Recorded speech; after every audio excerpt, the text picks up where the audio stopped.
Help support the show by joining the Patreon or becoming a YouTube member. Also, hit that like button and subscribe if you want more Browns-focused content.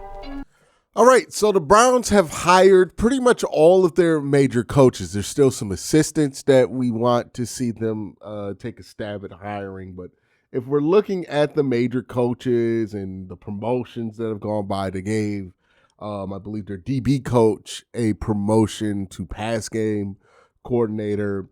They've pretty much built the main structure that's going to be the Cleveland Browns coaching staff in 2026, and we'll see how much longer after that. So now we're at the point to where we can review exactly what this coaching staff has been, what hires have been made, what do I think about the hires, and so on and so forth. So that's what we're going to get into today.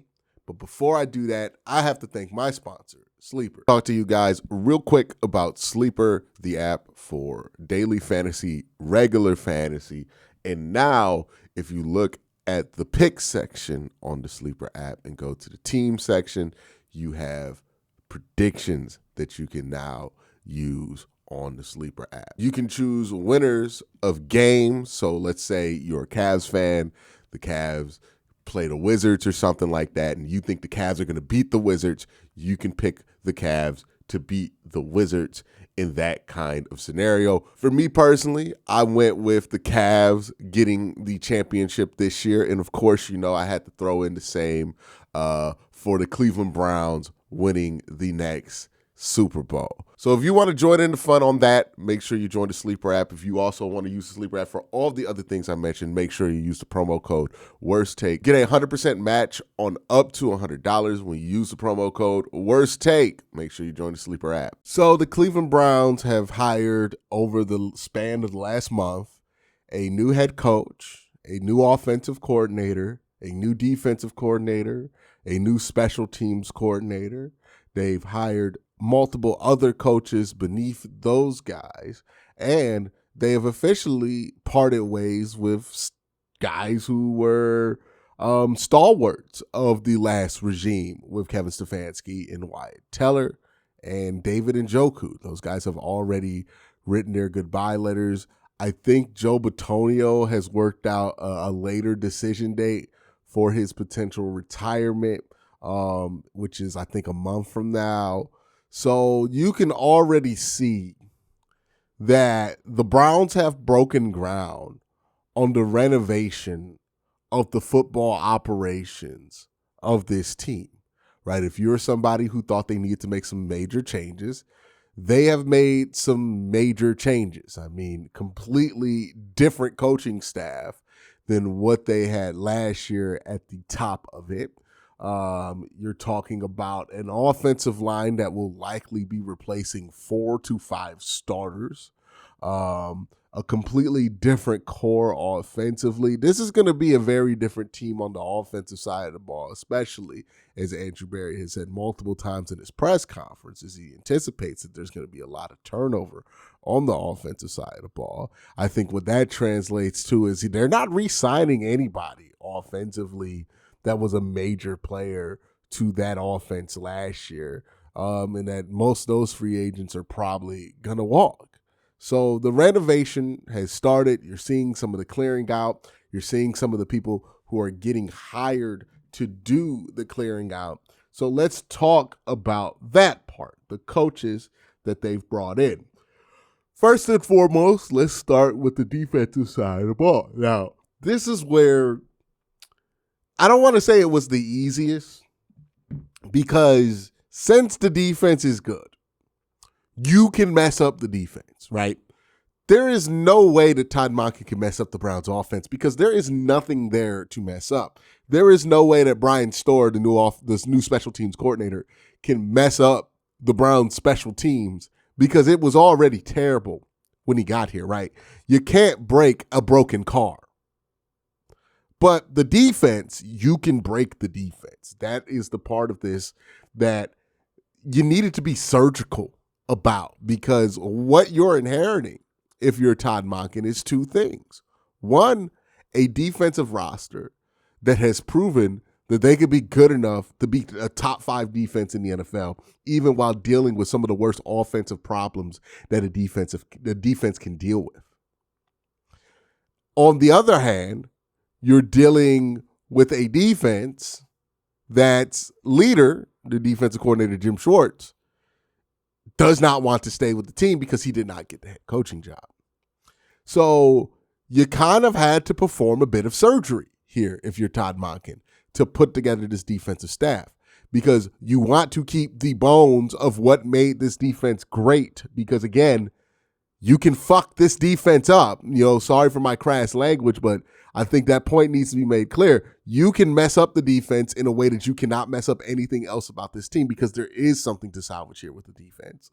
So you need to, on one hand, keep intact as much of the identity as possible, while also finding somebody who can bring everything together despite not being the original leader for this defense. It's a very tough job. I would say this was the most difficult thing that Andrew Berry and Todd Monken were tasked with doing after hiring Todd Monken, which is figuring out a way to maintain continuity on the defense, maintain continuity with position coaches that you're high on, while also bringing in a defensive coordinator. That is a lot more difficult than hiring an offensive coordinator who's going to be able to do, most of what they would like to do.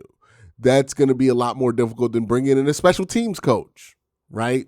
Like, this defensive coordinator job, the most consequential job on the team and the most difficult position to fill, because you have to thread some needles in order to get it done. And I thought they did a good job with that. They were able to keep Jason Tarver. They were able to keep Cesare. They were able to keep Banda. They were able to keep Deuce, who's an offensive coach. They were able to keep Lynch, even gave him a promotion, all while adding Rutenberg as a defensive coordinator, who everybody who's worked with him over the last 10 years seems to speak very highly of him. And there's hope here that you can not only continue what you did last year, have a very familiar approach, but also add to that by being a bit more creative in the secondary, which is somewhere where Jim Schwartz has failed in the past. So you're hoping to get better this offseason with the moves that the Browns made defensively. I want to reiterate again, not an easy thing to do what the Browns had to do there defensively. But if you look at that staff, that's a hell of a staff, man. Rutenberg is highly regarded. Tarver is super highly regarded, probably the best position coach in all of football, in my opinion.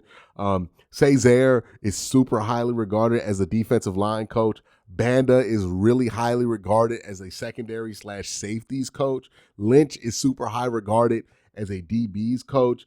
You got a lot of guys who a lot of people around the league respect. There's also a scheme fit here. Rutenberg comes from an attack 4-3 system. So you're talking about somebody who has experience doing what the Browns want to do, even when it comes to alignment there with a wide 9 look. Difference in what you're going to have in coverage behind that wide 9 maybe, but I think that's the area where we were willing to have the most flexibility when it comes to coverage. So yeah, defensively, I felt like they threaded that needle well. That was not an easy thing to do. I would give what they did with the defensive staff an A, right? Keeping Jim Schwartz probably would have gotten you an A, because I thought there wasn't that much wrong with Jim Schwartz. Yes, he has some flaws, but every defense is going to have some flaws here. Rutenberg seems like a pretty strong hire. He seems like he's going to be able to keep most of the staff together. And it seems like he's respected enough that he's going to get buy-in from those coaches pretty much immediately. And there's some hope here that he can evolve what Jim Schwartz had done, where if you would have kept Jim Schwartz, there's no hope for involvement. There's just hope for mastery of execution there, with continuity of years. Is it possible that there could be a bit of a fall off for this defense because it's a new defensive coordinator? Sure, but that possibility would have been there if Jim Schwartz would have kept the job as defensive coordinator, or would have accepted a head coaching job here. The being able to maintain elite play from year to year, from defense to defense, is very difficult to do, and you can have fall offs for very non-specific reasons. that aren't really directly related to the defensive coordinator. So I think this is about as good as you could have gone with the defensive coordinator hire. I'll give it a high mark here. Now, if we move over to the offensive side of this, there are some things I like. Todd Monken's background when it comes to helping aid quarterbacks in furthering their development as professionals. When it comes to Todd Monken's background and just what he has done offensively in the NFL recently, being able to have a top 5 passing offense, being able to have 3 years of top 5 rushing offenses. You look at what Georgia was after he left, they haven't been the same. Baltimore seems to be much better once he arrived. There is a track record of dude shows up and team gets better with Todd Monken that you can't ignore, right? The height of the Georgia dynasty was when Todd Monken was there. And then they kind of fell off to what they were before Todd Monken got there. And then you look at Baltimore in the peak of Lamar Jackson's play as a well-rounded quarterback happens when Todd Monken is there. We'll see what happens after Todd Monken is gone. But can't deny that the man has had an impact there. So I like that. Some people are caught up on the fact that he's not the youngest guy in the world. He's 60 years old. This is his first head coach opportunity, which does make you a little concerned. I would say this, though, if you're concerned about or you're asking the question, hey, how is this guy 60 years old and he's never gotten a head coach opportunity? Is there some kind of red flag that might have existed there? I think it's possible that at one point of his career that maybe he was giving off red flags and maybe it took him till age 60 to get to that point to where people would feel comfortable recommending him for head coaching jobs. There's also possible that he's not somebody who does well at playing the political games that you need to in order to get recommended to be a head coach. You know, we're all adults here watching this video, I would hope. And we all know that like getting a job is not at all as merit-based as we would like it to be, right? It's not just about who has the best resume. A lot of times getting a job, no matter if it's the NFL or at Office Max or at Home Depot, wherever the hell you're trying to get a job, a lot of times it's about who you know and the kind of connections that you have in order to get yourself in the position to get some of the opportunities that are available, because ultimately people want to give opportunities to people that they know. Right? That's why networking is important. Like you can be the smartest kid in the classroom, but if you don't know how to talk to people and meet people and network with people, you won't ever get what you feel like you deserve, right? And Todd Monken strikes me as that type of individual who just cared about the work, did the work, didn't really care about the networking. I mean, the guy shows up in a 3X baggy suit. That's a man who doesn't network that often. I'm just going to be real honest about that. He dressed like my dad, and my dad was a truck driver for 30 years, right? Like, that's I get that grind. I saw that outfit, and I'm like, I understand that man right there. And because he doesn't play that game, he's not really into the politics of coaching. It might just be that he never got in that position to get the job because he just didn't play the game. I mean, like, that's kind of how this works, right? You hear about somebody who's 30 years old, who's getting head coach opportunities, or 35 years old. It's because they're playing the game. I mean, like Hugh Jackson keeps getting a job because he's really good at playing the game. There is a game to this, a buddy system, or, you know, I don't know what the right word is for it, but there are politics to this. And oftentimes with some coaches who are talented enough to be head coaches, they don't get the opportunity till a certain age, because that's either when they just been around so long that somebody's going to recommend them for something, or that they have, you know, just had the success that they needed to get the eyeballs that they need, or maybe just found a team that's willing to hire somebody and not really care about the politics involved with it. Todd Monken seems like that's kind of what happened to him. Something similar happened to Bruce Arians, where he didn't get a job until he became an interim head coach, so on and so forth, right? Like, this happens a lot. Mike Zimmer is another example of a guy who didn't get a job till, you know, his late 50s because he wasn't really a great networker, but a really strong coach. It just can kind of happen like that. I don't know specifically why it is that Todd had to wait till this long. If you look at his resume, most of it is in college. So he was working the college circuit, and then he joined the NFL circuit like in his 50s. So he's 10 years into really being in the NFL. And the last few years were successful. I mean, it kind of makes sense to me. Like if you look at his NFL experience, you look at when he's had his most success and when he's getting a head coaching opportunity, the only thing that makes you think that it's weird is because he's 60. But if he were 40 years old and just had his NFL experience, nobody would be batting an eye at the age or the timeline for Todd Monken's hire. So, I'm not really concerned about that element of it. He's qualified for the job. He has earned an opportunity throughout his resume in the NFL. He's not the youngest guy in the world, but maybe he's the right fit for a team that wants to develop guys. You could go either way, right? You could think an old coach is bad for development or an old coach is good for development because he's been around college. So, there's something there that makes them feel like he's a good fit there when it comes to developing players. They mentioned it like 20 times in his press conference. So,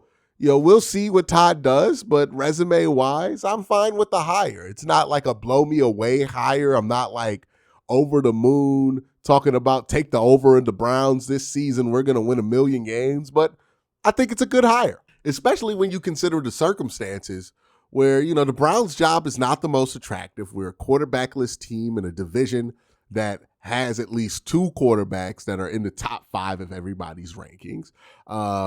We are a team that has a significant stigma surrounding it, not only because we're the Cleveland Browns and that comes with its own stigma, but also because we have the Deshaun Watson thing, the whole Shedeur Sanders stuff around us. Like, there's a lot of negative attention on the Cleveland Browns job that could easily transfer to the head coach position. It is not an easy job to find candidates for. And you could have very easily ended up hiring somebody who was very unqualified just because they would be willing to take the job. Todd Monken's not a splashy name, and maybe you did hire him because he was one of the people who were willing to take the job, but he's at least very qualified for the opening. You fired Kevin Stefanski because he wasn't a progressive enough offensive mind to get this offense where we wanted it to get to. So you brought in Todd, whose track record is much better than Kevin's offensively since 2023. So at least you can say that you addressed what you wanted to address with firing Kevin with the hiring of Todd Monken. So all in all, is it an A+ hire or a B+ hire? No. But I feel comfortable giving Todd Monken a C+. I think it could easily turn into a B hire. But I give it a solid B+, a C+, and I think that's about where it should stand, right? The resume is pretty strong. It's not the strongest resume that you could ever have, but it's a strong resume. You're worried about the age there, the long-term ability of Todd to be able to do this job, but you also don't think that Todd is some kind of dinosaur who's stuck in trying to play football like the 1980s or anything like that, right? Like he's very much moving at the pace of where the NFL has been moving, if not ahead of the pace of where the NFL is moving. He's been willing to hire younger coordinators too to help him keep pace there. So yeah, I think that this is a pretty, it's as solid as a hire as the Browns could have probably done this cycle. If you look at the fundamentals of it, hopefully internally they have some sound processes behind us that allow this hire to be as good as it could be. But, I'm not really complaining about it. Now, there are a couple of hires within the Todd Monken hire on the offensive side of the ball that I do have big questions about, right? The George Warhop hire and the Mike, forgive me for pronouncing this one wrong, Bajakin hire, the quarterback coach. Yeah, I'm a little concerned about those two. Now, George Warhop at one point is well respected as any offensive line coach, had a great reputation. He coached Joe Thomas early in his career. He was Joe Thomas's favorite offensive line coach about 10 years ago. And that's good. My concern is that the last few years of his track record, you're not hearing those same great things about George Warhop anymore, right?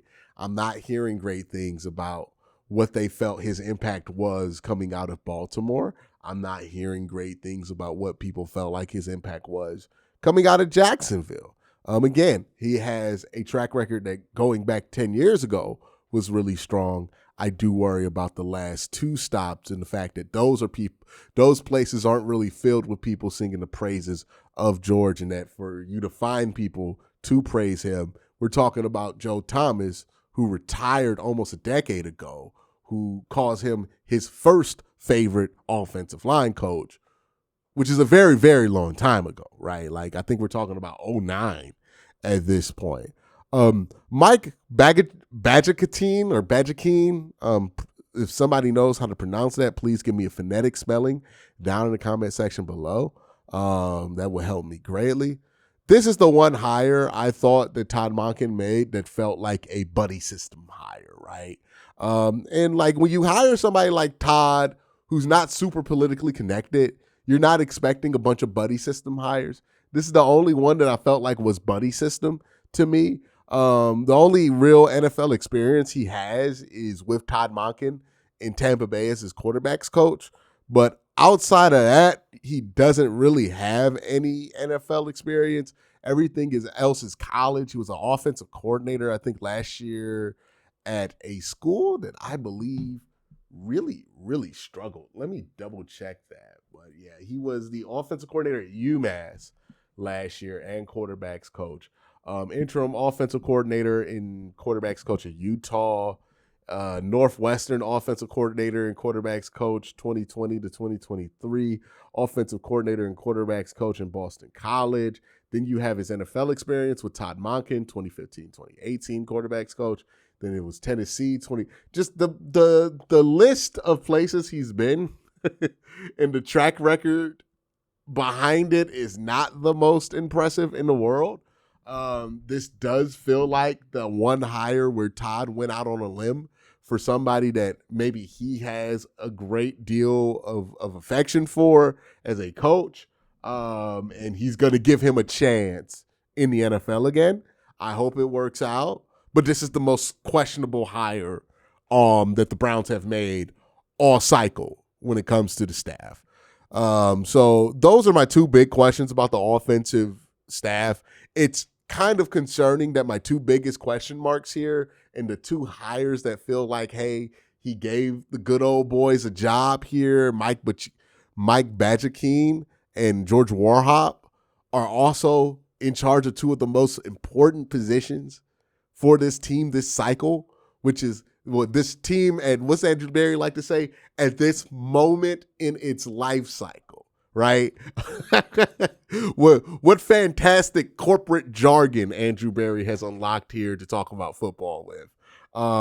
But with this team in its current life cycle, offensive line and quarterback are going to be two pivotal positions going forward. The ability to get more out of those positions than what we're bringing in is going to be huge.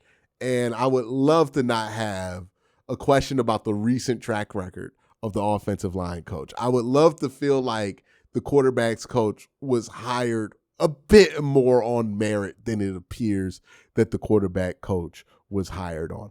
Maybe Todd knows what he's doing here, and these are two guys that he trusts, and he knows he could put them in situations to be successful. Maybe he has a great deal of affinity for these guys, and he wants to give them a chance, and hopefully that gamble works out for him. But I would love if we took those gambles at other positions, and that's probably why I'm going to get the offensive hires a C+. This is what's keeping it from a B. Right? If I felt better about the offensive line coach, if I felt better about the quarterback's coach, I would be much higher on it. But, everything else is everything else. Special teams, I can't really grade special teams. They've only hired the coordinator. For me, it's not even going to be about who they hire under the coordinator.